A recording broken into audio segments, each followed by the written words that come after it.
네, 안녕하십니까. 오늘은 SK텔레콤의 작년 4분기 실적 리뷰하고 투자 전략에 대한 설명을 드리도록 하겠습니다. 먼저 그 실적을 좀 살펴보도록 하겠습니다. 실적을 보시면은 연결 기준으로 매출액은 4조 3,900억 기록을 했고요. 2.3% YY 성장을 했습니다. 영업이익 같은 경우에는 2,500억 기록을 해서 YY로는 13% 성장을 했고요. 컨센서스 대비해서는 소폭 하회를 하긴 했지만 그 작년 대비해서 이익이 늘어났다라는 점을 조금 더 포커스를 맞춰주시면 될 것 같습니다. 그 실적이 좋았던 이유는 마케팅 비용의 감소와 감가상각비 감소 영향이 있었고요. 특히 2021년 4분기 같은 경우에는 일회성 인건비가 750억 원이 있었는데 이 부분이 작년 4분기에는 제거가 되면서 수익성 개선을 이뤄냈다라고 보시면 될 것 같습니다. 그 작년 연간 실적을 살펴보겠습니다. 작년 연간 실적을 보면은 매출액은 17조 3천억 원을 기록을 했고요. 연간 그 성장률은 3.3%를 기록을 했고, 그다음에 영업이익 같은 경우에는 1조 6천억, 그래서 16% 정도의 이익 증가를 이뤄냈습니다.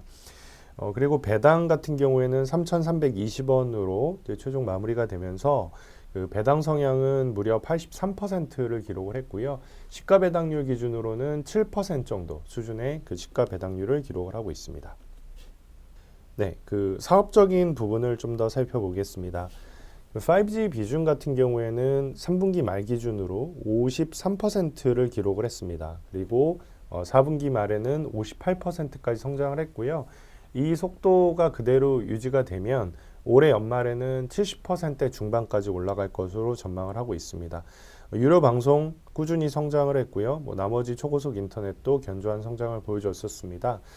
미디어랑 엔터프라이즈 쪽 성장 괜찮았었는데요. 그 미디어 매출액은 무려 20.8% 성장을 했고요. 엔터프라이즈 쪽은 12.5% 성장을 하면서 이쪽이 확실히 기존의 이제 통신 사업들의 성장성이 다소 떨어지는 부분들을 커버해주고 있는 상황이라고 보시면 될 것 같습니다. 그 최근에 AI가 굉장히 중요한 테마로 부각이 되고 있는데요. SK텔레콤 역시 AI 쪽에서 사업을 공격적으로 전개를 하고 있습니다. 작년 5월 달에 A-라고 하는 그 AI 서비스 브랜드를 출시를 했습니다.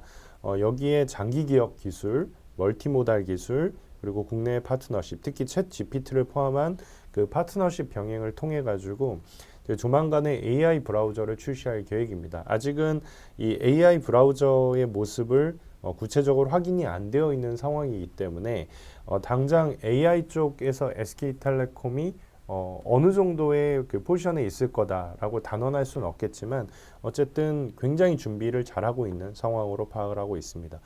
그 외에도 구독이나 이프렌드 쪽에서도 굉장히 순항을 해주고 있고요.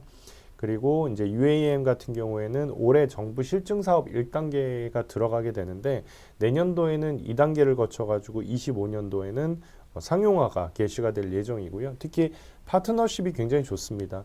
조비라든지 그리고 한화 시스템, 한국공항공사 등과 컨소시엄이 결성이 돼서 서비스를 준비하고 있는 상황이라고 보시면 될 것 같습니다. SK텔레콤의 기본적인 투자 포인트는 안정적이다. 그리고 미디어 엔터프라이즈나 AI 쪽의 고성장 사업 분야가 만약에 자리를 잡게 된다면 이제 그런 부분들이 굉장히 중요한 투자 포인트로 주목이 될 수 있다라고 판단을 하고 있고요.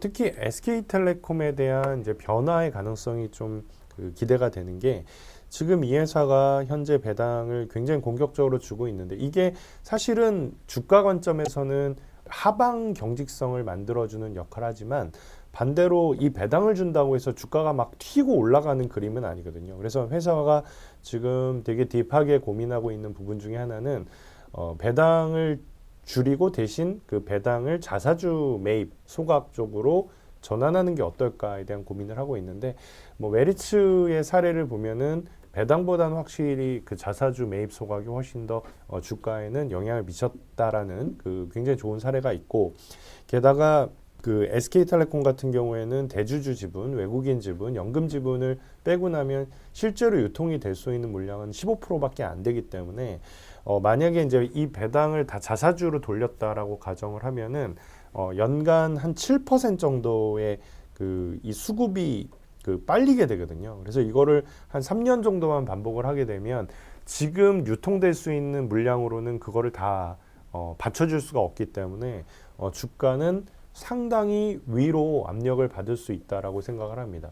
물론 이런 의사결정을 하기 위해서는 주주들의 동의가 당연히 전제가 돼야 될 거고요. 그래서 이런 부분들에 대한 고민을 뭐 단기적으로 해서 결론 내려서 뭐 해법을 제시하지는 않겠지만 어쨌든 올해 상반기 중으로는 변화가 있을 수 있다라고 생각을 하고 있습니다. 그래서 뭐 지금 SK텔레콤은 어차피 이제 더 빠질 구석은 없다라고 보여지고 게다가 이제 시장도 이제 좀 에너지 레벨이 1월 달, 2월 초에 보여준 모습보다는 3월 같은 경우에는 조금 둔화가 될 수도 있다라고 전 개인적으로 판단을 하고 있기 때문에 SK텔레콤 같은 경우에는 하방을 갖고 있으면서 이런 변화에 조금 더 베팅할 수 있는 이제 그런 포인트가 좀 만들어지고 있는 게 아닌가라고 생각을 하고 있습니다.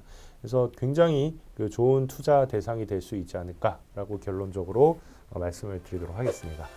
예, 이상으로 오늘은 SK텔레콤의 4분기 실적 리뷰와 그리고 투자 전략에 대해서 간단히 살펴봤습니다.